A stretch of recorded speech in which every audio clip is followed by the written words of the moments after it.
சற்றுமுன் வெளியான தகவல். தமிழகத்தில் நியாய விலை கடைகளில் உள்ள பயோமெட்ரிக் கருவிகளில் கைவிரல் ரேகையை பதிவு செய்யாவிட்டால் குடும்ப அட்டையில் இருந்து பெயர் நீக்கப்படும் என்று நியாய விலை கடை பணியாளர்கள் எச்சரிக்கை விடுத்த வந்த நிலையில் இது குறித்து தமிழக அரசு உரிய விளக்கம் அளிக்க வேண்டும் என பொதுமக்கள் கேள்வி எழுப்பினர். அதன் எதிரொலியாக கைவிரல் ரேகையை பதிவு செய்யாதவர்களின் பெயர்கள் நீக்கப்படாது என்று தமிழக அரசு விளக்கம் அளித்துள்ளது.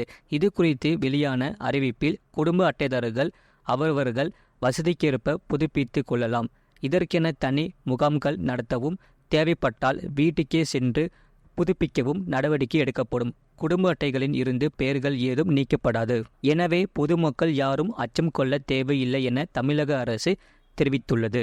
தமிழகம் முழுவதும் கலைஞர் மகளிர் உரிமை தொகை திட்டத்தில் 1,07,50,000 நபர்கள் தேர்வு செய்யப்பட்டு பயனடைந்து வருகின்றனர். இந்த நிலையில் தமிழக பட்ஜெட் சட்டமன்றத்தில் பிப்ரவரி 19 தாக்கல் செய்யப்பட உள்ள நிலையில் நிதியமைச்சர் தங்கம் தென்னரசு முதல் முறையாக பட்ஜெட்டை தாக்கல் செய்ய உள்ளார். இந்த முறை பட்ஜெட்டில் மகளிர் உரிமை தொகை திட்டத்திற்கு கூடுதல் நிதி ஒதுக்கப்பட்டு தேர்தலுக்கு முன்பதாகவே திட்டத்தில் பயனாளிகளை அதிகரிப்பது தொடர்பான அறிவிப்பை தமிழக அரசு வெளியிடும் என கூறப்படுகிறது. புதிய குடும்ப அட்டைதாரர்கள் மகளிர் உரிமை தொகை திட்டத்திற்கு இதற்கு முன்பு விண்ணப்பிக்க தவறியவர்கள் இதன் மூலம் பயன்பெற முடியும் எனவும் தகவல் வெளியாகியுள்ளது. இது போன்ற செய்திகளை உடனுக்குடன் அறிந்து கொள்ள மறக்காம சேனலை சப்ஸ்கிரைப் செய்யுங்கள். மற்றவர்களுக்கு தெரியப்படுத்த ஷேர் செய்யுங்கள்.